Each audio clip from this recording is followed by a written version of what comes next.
The first thing about the stick is the technique of playing it. And you can just take one finger, play one string at one fret, and get a note.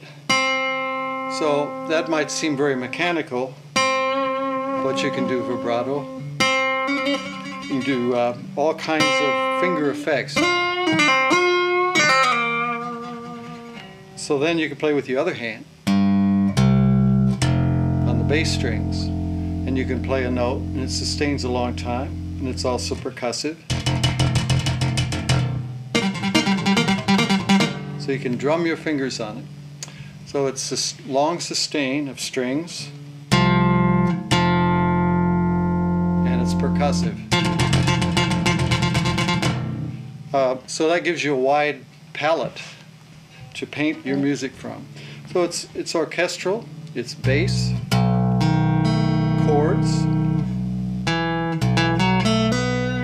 melody, and chords.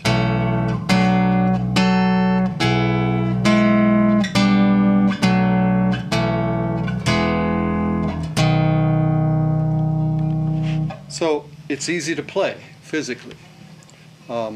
Mentally, it's not so easy to play because you have to think like a keyboardist and beyond, because you need expression. You're not just throwing hammers like on a piano.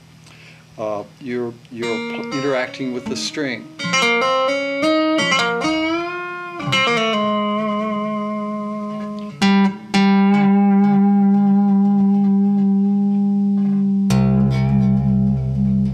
Okay, so the technique is everything, and so then I built a minimal instrument, one without a body, that just was a long, wide fretboard with 25 frets, 10 strings, later on 12 strings and 8 strings. The standard one is 10 strings, and the pickup built right into the body of the instrument with a little module that slides in from the side, and you disengage it by undoing 2 screws and pulling it out, and then you can exchange modules. And there's a truss rod back here, and a little truss nut to adjust and tighten the truss.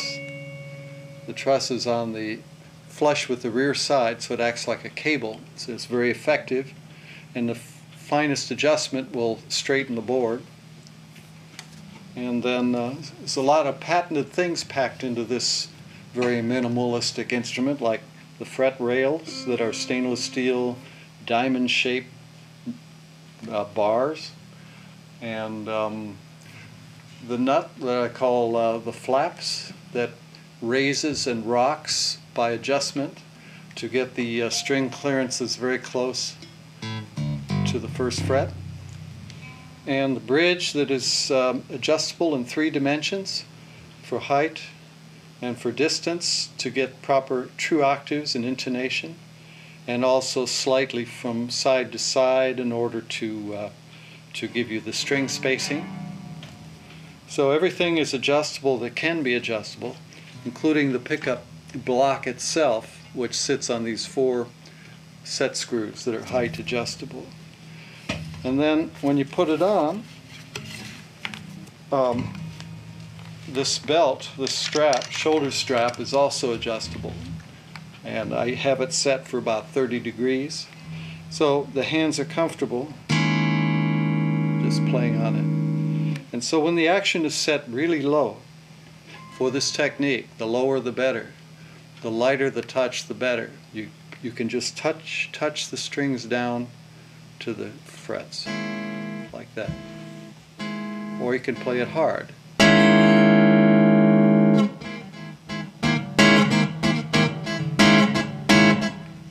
So you got quite a bit of dynamic variation.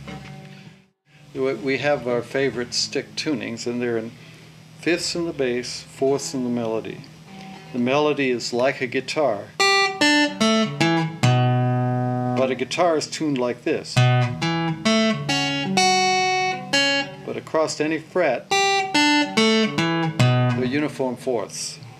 And if you detune these highest 2 melody strings, you'd have a guitar tuning relationship. You have a low note at the bass, in the middle, interior low note, and on the melody side. and they go out. They go up in fourths here, and they go up in fifths here. And then, so this middle portion is sort of like a wider space for the two groups of strings, and it's sort of the breach. That's like a tenth apart. But they stack up like this.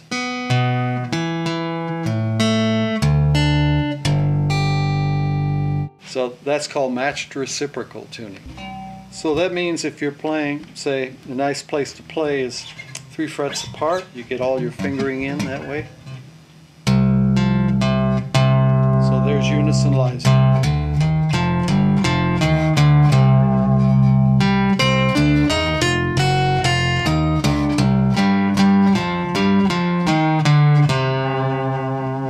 So what I do is, in that case, I say left hand, play what the right hand is playing. And of course you could do that in like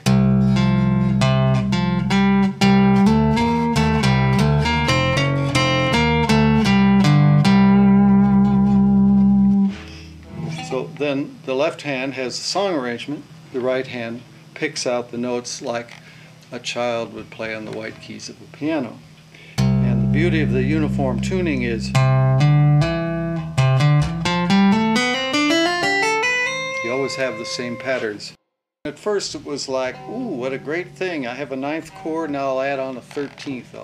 I'll add on another 4th on the melody string. And I say, I can't really stretch that string that high, so I have to detune all the other strings. So I kept adding high strings, and then realizing I couldn't stretch a high string that far. But I didn't care what key I played in, because this is a fretboard instrument. For me, it was a whole keyless concept from the beginning, any key, and that's how the stick is. There are no open strings, so there's no favorite keys. So I would detune the guitar, add a high string, and I did that 3 or 4 times, and pretty soon the major third, that's the common between the G and the B string, it kept getting lower and lower in the sequence until it finally got down around this place. And then I flipped my bass strings. I said, okay, I got 9 strings. It's hard to reach bass and chords. I want my bass to be in the middle. So I took the low E and I raised it an octave. And then the next string, the A string, I left it alone. And then the D string, the next higher string, I lowered it an octave. And I had fifths. Leave the A string alone and take the lowest guitar string, raise it an octave. The third lowest guitar string, lowered an octave. And I had fifths. Okay, so that wasn't enough. I added another fifth above that and another fifth below it.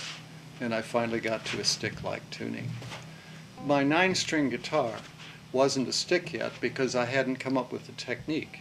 The two-handed tapping technique, I discovered that in August 1969. And before that, I already had my guitar tuned with the flipped bass strings. And the idea was to try to play a bass line, play a melody line, and chords all at the same time. And I was listening to Oscar Peterson, McCoy Tyner, Bill Evans, but I was also listening to Jimi Hendrix and John Coltrane. And I didn't want to compromise with the melody. I wanted to be as free as I could. So I discovered by placing my hand down in August 1969 and doing this while I played